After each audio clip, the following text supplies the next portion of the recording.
अकबर और बिरबल की कहानी। बैल का दूध। एक दिन की बात है कि अकबर और बीरबल दोनों एक उपवन में बैठे हुए आनंद मना रहे थे। इतने में शाम हो गई। जब बीरबल घर जाने को उद्यत हुआ तो बादशाह ने उसे रोककर कहा, बीरबल, आज कई दिनों से मैं एक बात सोच रहा था, परंतु तुमसे कहना भूल जाता था। एक हकीम दवा बनाता है, उसमें बैल के दूध की अनिवार्य आवश्यकता है। यदि तुम कहीं से उसे ला दो तो अति उत्तम हो। पत्ता खड़का बंदा भड़का। बीरबल बादशाह अकबर की मंशा समझ गया और मन में कहा कि बादशाह इस बहाने मुझे मूर्ख बनाना चाहते हैं। बीरबल बोला, इसमें घबराने की कौन सी बात है, मैं एक सप्ताह में बैल का दूध ला दूंगा। बादशाह ने कहा, 2-4 दिन और अधिक लग जाए तो कोई चिंता की बात नहीं है, परंतु दूध का आना बहुत लाजिमी है। बहुत अच्छा, कहता हुआ बीरबल वहां से विदा हुआ। वह घर पहुंच एकांत स्थान में बैठकर बैल के दूध वाले प्रश्न पर विचार करने लगा। चिंताग्रस्त बीरबल के कई घंटे का समय मिनटों के समान बीत गया। जब भोजन करने का समय हुआ तो नियमानुसार उसकी लड़की बुलाने आई। वह अपने पिता का चेहरा उतरा और विचार मग्न देखकर ठिठक गई। जब उसको खड़े कई मिनट व्यतीत हो गए और पिता का ध्यान न टूटा तो उसने उद्विग्न होकर पिता से चिंता का कारण पूछा। यद्यपि यह बीरबल की बड़ी लड़की थी और वह इसकी बुद्धिमत्ता की कई बार परीक्षा भी ले चुका था, फिर भी ऐसे गूढ़ विषय में उसे सफलता मिलेगी ऐसी आशा स्वप्न में भी न थी। इसलिए कुछ समय तक उसकी बातों को अनसुनी कर टाल मटोल करता रहा।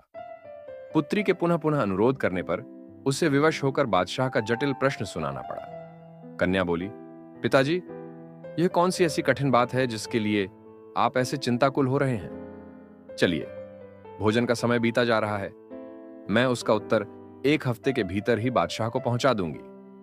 लड़की के ऐसे उत्तर से बीरबल की चिंता घटी और साहस कर भोजन करने गया। इस प्रकार जब 2 दिन व्यतीत हो गए तो बीरबल की लड़की ने एक नई तरकीब निकाली।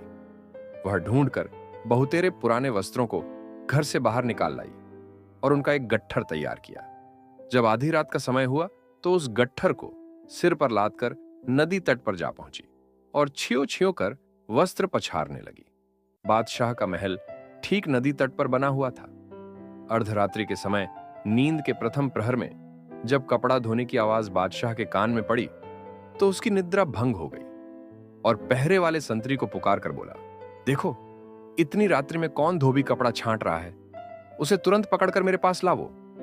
पहरे वाला सिपाही हुक्म पाते ही कई अन्य सिपाहियों के साथ वहां पर जा पहुंचा जहां से कपड़े धोने की आवाज आ रही थी। वे सब बड़े हैरान और परेशान हुए, क्योंकि देखते क्या है कि एक सिर से पैर तक अति सुंदरी युवती कपड़े पछाड़ रही है।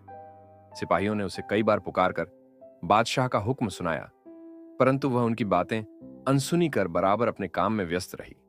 आखिर एक सिपाही उसके बिल्कुल समीप पहुंचकर बोला, अरे, तू कौन है जो इतनी धृष्टता कर रही है और पुकारने पर सुनती भी नहीं? चल, तुझे बादशाह ने बुलाया है। लड़की तो येनकेन प्रकारेण बादशाह के पास पहुंचना ही चाहती थी, परंतु फिर भी अपना अभिप्राय छिपाकर बोली, आप लोग मुझे क्यों दुख देने पर उतारू हुए हैं? लो, मैं अपने घर चली जाती हूं। सिपाहियों ने कहा, खबरदार, तुम्हारा भला इसी में है कि सीधे हम लोगों के साथ बादशाह के पास चलो। लड़की कपड़ों को जहां का तहां छोड़ उनके पीछे हो ली और जब बादशाह के सन्निकट पहुंची तो बड़े अदब से झुककर सलाम किया और डरी सी होकर एक किनारे खड़ी हो बादशाह के हुक्म की प्रतीक्षा करने लगी। अकबर क्रोध से आग बबूला हो रहा था। उसने अपनी लाल लाल आंखें निकालकर पूछा, ए कमबख्त, तू कौन है और इस रात्रि के मध्यकाल में यहां कपड़े क्यों धो रही है? लड़की ने देखा कि बादशाह क्रोध से तमतमा गया है, इसलिए कांपती हुई गिड़गिड़ाकर लड़खड़ाती जुबान से बोली, श्रीमान, श्रीमान, मैं तो। बादशाह को उसे घबराई हुई देखकर दया आ गई और उसे सांत्वना देते हुए बोला, तू इतना घबराती क्यों है? यदि साफ साफ बतला देगी तो तुझे माफी दी जाएगी, अन्यथा बहुत कष्ट उठाएगी।